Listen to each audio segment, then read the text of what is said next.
Oh, mais quelle plaie cette thèse! Mon professeur avait peut-être raison finalement. Je l'entends encore me dire.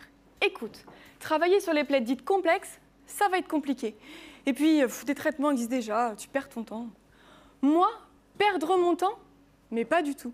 Et je vais profiter de ces 161 secondes qu'il me reste pour tout vous expliquer. Est-ce que vous vous rappelez de Panoramix? Eh bien, figurez-vous que ce grand druide était autrefois doctorant, comme moi. Pendant sa thèse, il a concocté une potion magique qui décuple la force des Gaulois pour vaincre les Romains. Vous vous souvenez? Eh bien, mon projet est similaire. Imaginons par exemple que la plaie complexe est comme un village, que l'on va appeler plaie ouverte qui fait Malix. Ce village est peuplé d'irréductibles entités biologiques qui résistent encore et toujours aux envahisseurs, les bactéries. Mais à force de combattre et face au nombre de bactéries, ces entités sont souvent fatiguées, débordées, et elles ont besoin, tout comme les Gaulois, d'un peu de potions magiques ou d'antibiotiques. Mais attention, juste un peu. Car si l'utilisation est excessive, les bactéries, très rusées, pourraient élaborer des nouvelles stratégies d'attaque pour quand même pénétrer dans la plaie et l'infecter. Et nous y sommes. La résistance bactérienne, oui car c'est comme ça qu'on l'appelle, est en marche.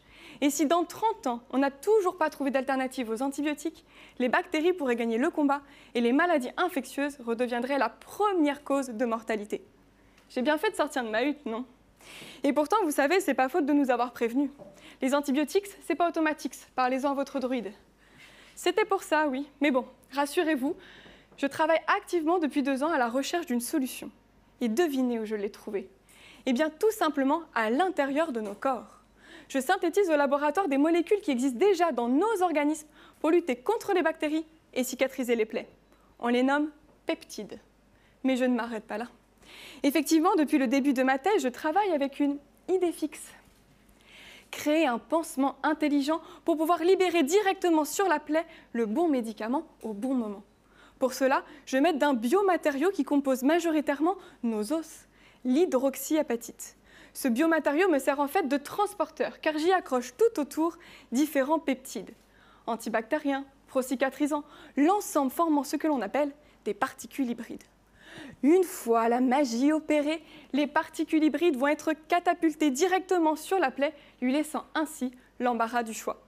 Selon ses besoins, la plaie pourra se servir du médicament dont elle a besoin quand elle a besoin. Magique, non? Alors oui, mon professeur avait raison sur un point, c'est la galère.